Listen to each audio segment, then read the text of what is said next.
ये Phantom lawyer series का episode 2 है। अगर आपने इसका पहला एपिसोड नहीं देखा तो मैं डिस्क्रिप्शन में लिंक लगा दूंगा, आप वहां से जाके देख लेना या आई बटन में भी आ रहा होगा, वहां से देख लेना। तो स्टार्ट करते हैं। एपिसोड 2 की स्टार्टिंग में हम देखते हैं जहाँ पर आयरन बोंसू के साथ एम्बुलेंस में जा रहा होता है। बोंसू एम्बुलेंस वाले को बता रहा होता है कोर्ट में क्या क्या हुआ। अभी आयरन को होश आता है, वहाँ पर अपने जीजा को देखता है जिसे कह रहा होता है कि मैं ठीक हूँ, गाड़ी से नीचे उतारो। बोंसू कैसे ही करता है, बताता है कि तुमने कोर्ट में क्या क्या किया था, कैसे तुम जॉनसन को मारने के लिए दौड़े थे, इस पर भी चिल्लाए थे। लेकिन आयरन कहता है कि मुझे कुछ भी याद नहीं है। बोंसू पूछता है कि तुमने ऐसा क्यों किया। आयरन कहता है कि मुझे लगता है मैं ब्लैकआउट हो गया था। ये मैथ्यू के पास कॉल करता है, कहता है कि मेरे ऑफिस में आ जाओ, आज से मिलना चाहता हूँ। बोंसू किससे पूछ रहा होता है कि तुम कहाँ पर जा रहे हो। रन ने कह दिया था मेरे ऑफिस में, और टैक्सी को रुकवाता है और वहाँ से चला जाता है। सुख के पास गोयला कॉल करती है, पूछती है कि कौन से हॉस्पिटल पहुंचे, लेकिन बोंसू कह रहा होता है कि वो अपने ऑफिस में चला गया है। पेंगुआ कहते हैं कौन सा ऑफिस है, अपनी बेटी से भी पूछती है, लेकिन सारंग कहती है मुझे नहीं पता। अभी पास से मिंजू जा रही होती है, उसकी माँ से बात करती है और कहती है जो आपका लॉयर है वो मेरा बेटा है, तो क्या मैं जान सकती हूँ कि उसका ऑफिस कहाँ पर है। बाद में इसको एड्रेस दे देती है। इनमें दोक्यूम को देखते हैं, नायोन के साथ कोर्ट से बाहर आ रहा था, बता रहा होता है कि आयरन तो पागल निकला, तो ऐसे ही केस जीत जाएंगे। नायोन कहती है ठीक है, लेकिन अगली बार अपने क्लाइंट जोनसुक से कह देना कांगू के फैमिली को साथ में बीच में ना लाए। कैसे कोर्ट में उसको गाली दे रहा था। उनके सामने योन्यू आता है, प्रोसिक्यूटर होता है, मैं नायोन का जूनियर भी। क्यों कहता है कि तुम यहाँ पर क्या कर रहे हो। पीछे जोनसुक को देखते हैं, के पास कॉल आती है, बताया जाता है हमारे हॉस्पिटल में छानबीन हो रही है, सर्च वारंट लेकर आए हैं। हम योन्यू का होता है। क्यों कहता है कि तुम ऐसा क्यों कर रहे हो। योन्यू बता रहा होता है कि एक इंसान की डेथ हो गई है, हमें ये करना ही होगा। उनके जाने के बाद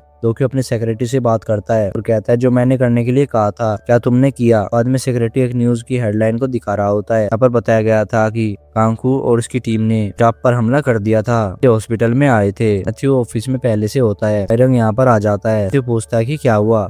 आयरन कहता है कि मैं कानून से छुटकारा पाना चाहता हूँ, इसलिए जो ताबीज है उसको हमें जलाना होगा। मैथ्यू कहता है कि क्या तुम ये सच में करना चाहते हो, हमें उसका आने का वेट करना चाहिए, लेकिन आयरन कह रहा होता है कि हमें करना ही होगा, बाद में सब कुछ हैंडल कर लूंगा। तो जीव को देखते हैं, अपने रूम में होती है क्योंकि उस न्यूज को देख लेती है। कैसे उसमें बताया गया था कि कैसे कामफून ने मेडिकल स्टाफ पर हमला कर दिया था। बाद में इसके पेट में पेन होने लगा था, चिल्लाती है। कामफून होता है, इसको सुन लेता है कि हेल्प करने के लिए अंदर आता है, कुछ भी नहीं कर पाता। उसके बाद वो न्यूज की हेडलाइन को देखता है, इसके हाथ गायब होने लगे थे। फिर हम आयरन को देखते हैं, ताबीज को जलाया जा रहा था। जैसे जैसे ताबीज जल रहा होता है, उनके हाथ पाँव गायब होते जा रहे थे। कामफून चिल्लाता है और कहता है कि ऐसा नहीं हो सकता। अगले सीन में देखते हैं कि आयरन के बॉडी के अंदर आ गया था। बाद में मैथ्यू की गर्दन को पकड़ता है, उठा लेता है और कहता है कि तुम्हारा इस केस से कोई भी मतलब नहीं है, तुम बीच में इंटरफेयर क्यों कर रहे हो। इसको दूर फेंकता मारता है। यहाँ पर गेंग्यू आती है, अपने बेटे को मारती है और कहती है तुम प्रीस्ट को क्यों मार रहे हो। अपनी माँ को देखता है, इसके अंदर तो भूत होता है, इसलिए अपनी माँ को नहीं पहचान पाता। को महिला कहता है। गेंग्यू इसको फिर के मारती है और कहती है मैं तुम्हारी माँ हूँ, मुझे महिला कैसे कह सकते हो। क्यों नीचे पड़ा हुआ था, रन के पाँव को पकड़ता है और इसे कह रहा होता है क्या ये आपका बेटा नहीं है, आप यहाँ से भाग जाओ। रन जिसके अंदर कानफू होता है गेंग्यू को दूर करता है, यहाँ से भागता है ताकि वो अपनी बेटी को बचा सके। वो मैथ्यू से पूछ रही होती है ये सब क्या है। मैथ्यू ने सब कुछ बता दिया था कि कैसे क्या हुआ, लेकिन इसे नहीं पता था कि ये समन हाउस है और यहाँ पर एक गोश्त कन्फर्म पहले से था, इसलिए आयरन उसके केस को देख रहा है। वह ताबीज को देखती है और कहती है अगर हम इसे जला दे तो क्या मेरा बेटा फिर से आ सकता है। प्रीस्ट कहता है कि रहने दो, हम ऐसा नहीं कर सकते क्योंकि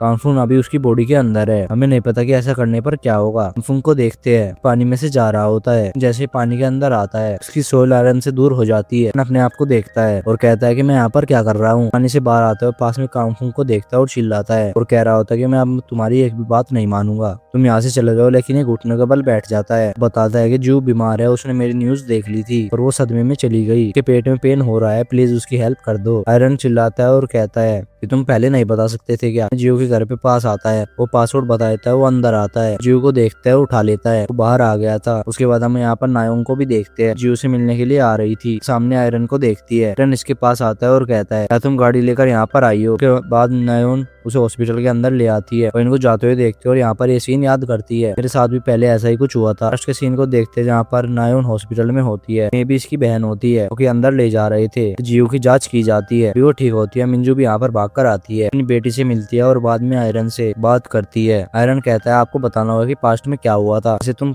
कामफून से मिली थी, अगर तुम मुझे सच बताओगे तभी हम जीत पाएंगे। बाद में बताती है हम क्रिसमस वाले दिन जेल में गए थे, पर मेरी मुलाकात कामफून से हुई थी, दोनों ने मिलकर क्रिसमस ट्री को बनाया, उसने गलत डिसीजन लिए, गैंगस्टर बन गया, उसे पता था कि मैं गलत काम कर रहा हूँ, इसलिए खुद को चेंज करने के लिए, इसलिए वो जेल में चला गया और तुम्हारी बेटी को यहाँ पर लेकर आए, उसके लिए थैंक यू। कहती है कि तुम्हें पासपोर्ट कैसे पता चला, तुम्हें कैसे पता चला कि तुम्हारी बेटी बीमार है। और आयरन कहता है कि मैं घर में आपके पास आ रहा था, कि आपके सिग्नेचर चाहिए थे, लेकिन डोर पहले से खुला हुआ था। मिंजू कहती है ठीक है, लेकिन कोर्ट के बारे में क्या, कि तुम्हारी बोली कैसे चेंज हो गई। आयरन कहता है शायद मैं ब्लैकआउट हो गया था, आपको अपनी बेटी के पास जाना चाहिए। मिंजू बाद में वहाँ से चली जाती है। वो पास में होता है जो कि आयरन से बात करने लगता है। आयरन कहता है कि मैंने तुम्हारे लिए नहीं किया, अपनी बेटी के पास जाओ, उससे मिलो, बाद में नई प्लानिंग करेगा। आयरन बाहर आता है, यहाँ पर नायोंग बैठी हुई थी, उसको बोलता है लेकिन पहले नायोंग को सुनाई नहीं देता। बाद में उसके क्लोज आता है और उससे पूछता है क्या तुम ठीक हो। कहती है कि मैं ठीक हूँ। जियो के बारे में क्या वो ठीक है। आयरन कहता है कि हाँ। बाद में नायोंग चली जाती है। इनमें ग्यांगो का देखते हैं, वो सीन याद करते हैं जब मेरी हस्बैंड की डेथ हो गई थी, लेकर हमने एक रिचुअल करवाया था, एक समन आया हुआ था। जैसे ये सीन याद कर रही थी तभी वहाँ पर आयरन आ जाता है, अपने बेटे से बात करती है। पहले ये बात करती है तो इसे शक होता है कभी कोई और तो नहीं है, लेकिन फिर इसे पता चलता है इसका बेटा है। बाद में इसके ऑफिस के बारे में बात करने लगती है। आयरन कहता है कि क्या आपको पता चल गया है, और ये हाँ कहती है, और कहती है तुम जानते हो ये पैसे कहाँ से आया होगा। मुझे कोई दिक्कत नहीं है, ये मैं उसकी इन्वेस्टमेंट के बारे में मान सकती हूँ, लेकिन तुम्हें यहाँ पर मोहर लगानी होगी, तुम्हारे ऑफिस से जो भी पैसा आएगा आधा पैसा मेरा होगा। आयरन कहता है मैं आपका बेटा हूँ। ग्यांगो कहती है हाँ मैं जानती हूँ, इसलिए तुम यहाँ पर मोहर लगा दो। बाद में आयरन को ऐसा ही करना पड़ता है।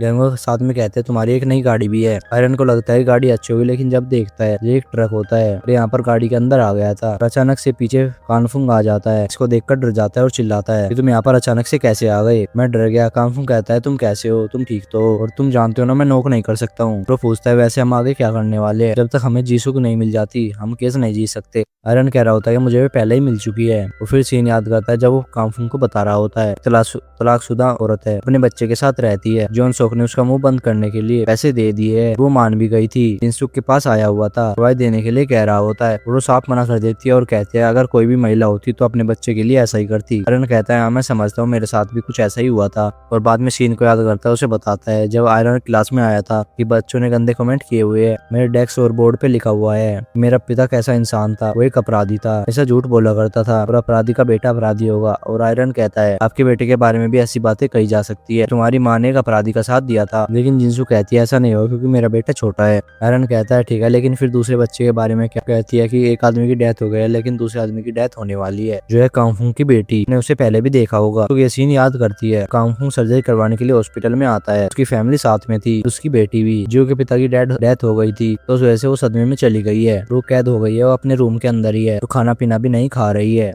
जिनसुक बाद में इसकी हेल्प करती है और कहती है हॉस्पिटल में वहाँ पर एक इलेक्ट्रिक मेडिकल रिकॉर्ड होता है, उससे सब कुछ पता चल जाएगा कि डॉक्टर की गलती है। अब आयरन गाड़ी में कांगफुंग के साथ होता है और ये सारी बातें बता देता है। आयरन कहता है कि मैंने हॉस्पिटल में पूछा था, वहाँ पर पहले EMR थी लेकिन अब उसे चेंज कर दिया गया, वहाँ पर नई AMR है, लेकिन रिकॉर्ड तो पहले वाली में ही थे। कांगफुंग कहता है कि अब क्या होगा, पहले वाली कहाँ पर मिलेगी। आयरन कहता है कि मैंने रिपोर्ट लिखवा दी है, जल्दी मेन प्रोसिक्यूटर इसकी जांच करेंगे और उन्हें पता चल जाएगा पुरानी वाली EMR कहाँ पर है। हॉस्पिटल के आसपास के कैमरा की जांच करूंगा, प्रोसिक्यूटर के पास जाओ, उसकी बातों को सुनो और मुझे बता देना। फिर जोनसुक को देखते हैं, नायोंग और दोंगक्यू के साथ होता है। नायोंग अपने क्लाइंट से बात करती है और वो कहती है कि तुमने मुझे जिनसुक की बात से छुपाया, अगर वो कोई और बात हो तुम अभी मुझे बता सकते हो। जैसे कि EMR एक इन्फॉर्मेशन मिली है कि प्रोसिक्यूटर पहले से इसकी जांच कर रहे हैं, अगर उन्हें मिल जाती है तो तुम देख लेना, हमारा खेल खत्म हो जाएगा। जोनसुक चिल्लाता है और कहता है कि तुम कैसे बकवास कर रही हो, क्यों नायोंग को बाहर जाने के लिए कह रहा होता है। जाने के बाद जोनसुक से बात करता है, कहता है कि मैंने तुम्हारी कितनी हेल्प की, लेकिन तुम इतने ग्रेटफुल नहीं हो। वो कहता है कि मुझे पता है तुमने कांगफुंग को मारा है। वो कहता है मैंने वही कहा जो तुमने कहा था, मैंने जिनसुक को पैसे दे दिए थे, EMR की हार्ड ड्राइव को मैंने तुम्हें दे दिया था। उसे कहता है तुम अपने आप को लक्की समझो कि नायोंग तुम्हारी लॉयर है, वो इस केस को जीतने के लिए अपनी जान भी दे सकती है। अगले सीन में नायोंग को देखते हैं जो कि अपनी जूनियर से बात करती है, कहती है कि EMR को लेकर एक रिपोर्ट लिखाई गई थी, वो इंसान कौन था। वो कहता है कि मैं नहीं जानता, क्या आपने कुछ कहा, लेकिन वो मना कर देती है। नायोंग देखते कि इसके फोन में एक मैसेज आ जाता है, फिर उसे कहते हैं कि मैं रेस्टरूम में जा रही हूँ, कि यहाँ पर आकर हम देखते हैं। अपने हील से अपने फोन को ब्रेक कर लेती है, ह्योनियो के पास आती है, अपने फोन को दिखाती है, मेरा फोन गिर गया था, इंपोर्टेंट कॉल करनी है, क्या तुम फोन दे सकते हो। वो अपने फोन को दे देता है, वो उसका फोन को लेकर साइड में आती है, देख लेती है कि उसके साथ क्या मैसेज आया हुआ था। उसमें लिखा हुआ था कि हमें पता चल गया है EMR कहाँ है, हम दोंगक्यू को देखते हैं। एक गैंगस्टर जिसका नाम ग्योचुल होता है और वो कहता है कि क्या तुमने हार्ड ड्राइव को जला दिया है, लेकिन वो हामी पड़ता है, लेकिन फिर पता चलता है वो अभी भी उसके पास होती है और वो अपने आप से कहता है कि ये बहुत ही कीमती है, मैं इसे कैसे जला सकता हूँ, क्या मैं पागल हूँ। दूसरी ओर हम कांगफुंग को देखते हैं, वो कि प्रोस्टिट्यूटर के साथ होता है और वे बात कर रहे होते हैं कि उन्हें पता चल गया कि वो EMR कहाँ पर है। बाद में वीडियो भी दिखा रहा होता है, ये कोई वेयर हाउस होता है। बताते हैं कि ये किसी गैंगस्टर के पास, जिसका नाम ग्योचुल है। ग्योचुल के फोटो को देखता है और शौक रह गया था, ये इसको पहले से ही जानता है। वो फिर से आयरन के पास आता है और बताता है कि EMR कहाँ पर है।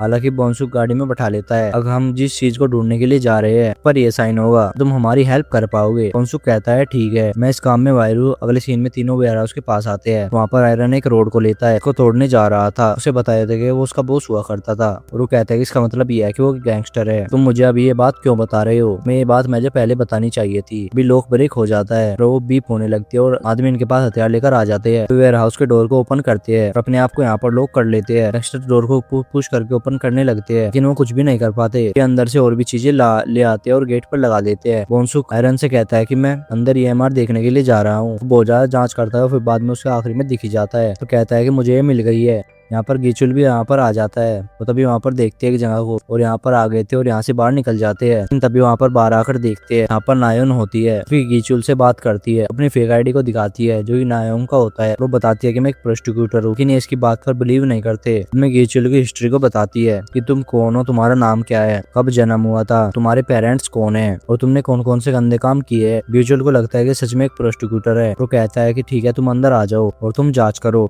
आयरन सभी लोगों को कहता है ये भी वही ढूंढने आई है जो कि हम ढूंढने यहाँ पर आए थे और ये इनके साथ नहीं है। गीचुल की गाड़ी के पास आते हैं। टाइफून याद करता है कि गाड़ी में क्या क्या रखा हुआ है। आयरन कह रहा होता है इसकी गाड़ी के नीचे सीट के नीचे एक सीक्रेट प्लेस है, वहाँ पर कुछ न कुछ छिपाया करता था, तुम इसकी जांच करो। बाद में ये सब ऐसे ही करते हैं। के नीचे हार्ड ड्राइव होती है। आयरन इसको देखकर हैप्पी हो जाता है। बाद में सीट के नीचे कुछ और चीजें देखते हैं। ड्रम होता है। नायो यहाँ पर अंदर आती है और उसे पता चलता है कि ड्रग्स के बारे में पता चलता है। रिचुअल कह रहा होता है अब हम क्या करें, हम तो पकड़े गए। सभी आदमी नायोन को घेर लेते हैं। तभी गीचुल की गाड़ी लेकर आयरन वहाँ पर आ जाता है। गाड़ी से बाहर आता है। गीचुल चिल्लाता है और कहता है तुम कौन हो, ये गाड़ी मेरी है। आयरन नायन से कह रहा होता है कि तुम चिंता मत करो, हम तुम्हें बचा लेंगे।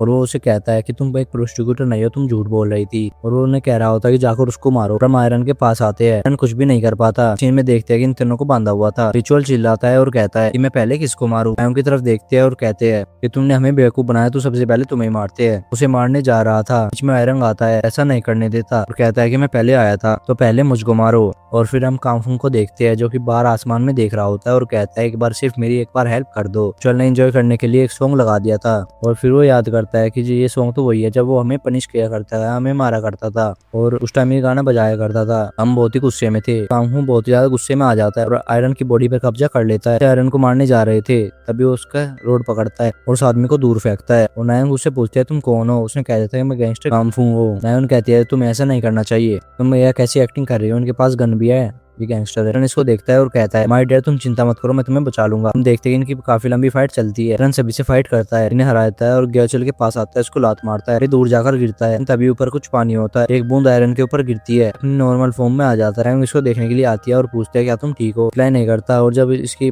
पॉकेट में हार्ड ड्राइव को देखती है उसको ले लेती है, के लिए आई थी और ये हार्ड ड्राइव को नीचे रखते हैं, उस पर रोड मारने लगती है। और तभी बाद में सीन को याद करती है तब उसे तोड़ने जा रही थी, कैसे आयरन ने मेरी हेल्प की थी, कैसे वो मुझे रोड मारने जा रहा था, लेकिन आयरन बीच में आ जाता है और तभी वहाँ पर पुलिस भी आ जाती है। फिर यहाँ पर सब कुछ प्रूफ हो जाता है कि गंचल की वजह से उसकी कांफुंग की डेथ हो जाती है और बाद में इसको अरेस्ट कर लिया जाता है। मैन अपने घर पर होती है और बाद में सब न्यूज को देखे जा रही थी। और डायरी को ओपन करते हैं और डायरी में देखते हैं कई केस लिखे हुए थे जो कि अभी तक के होते हैं और उसने शुरू से अभी तक सारे केस जीते हुए थे और अभी आगे लिखते जो कि पहला केस होता है जो ये हार चुकी थी। आयरन को देखते हुए घर पर जू से मिलने के लिए आया हुआ था, बताता है कि तुम्हारे पिता की डेथ हो गई थी लेकिन इसमें तुम्हारी कोई भी गलती नहीं है। और फिर जीसू दिन को याद करती है जब वो अपने पिता के साथ बैठी हुई थी, खाना खा रही थी और तब उसके पिता उसे कहते हैं तुम ठीक नहीं लग रही हो, क्या हुआ। जीसू कहती है कि आप रात को खराटे लेते हैं, मैं पढ़ाई नहीं कर पाती, सो नहीं पाती हूँ। कांफुंग कहता है कि ये तो एक बहुत बड़ी प्रॉब्लम है, प्रकार तुम पास नहीं हो पाओगी, तुम चिंता मत करो, सर्जरी करवा लूंगा। मुझे पता था जो भी मैं कहूंगा मेरे पिता वही करेंगे, लेकिन मैंने फिर भी उन्हें सर्जरी के लिए भेज दिया, सब मेरी गलती है। लेकिन आयरन कहता है कि तुम अपने आप को ब्लेम मत करो, इसमें तुम्हारी कोई भी गलती नहीं है, गलती थी उनको जेल में डाल दिया। अगले सीन में देखते हैं आयरन नेफ्यू के साथ छत पर होता है और कांफुंग भी यहाँ पर होता है।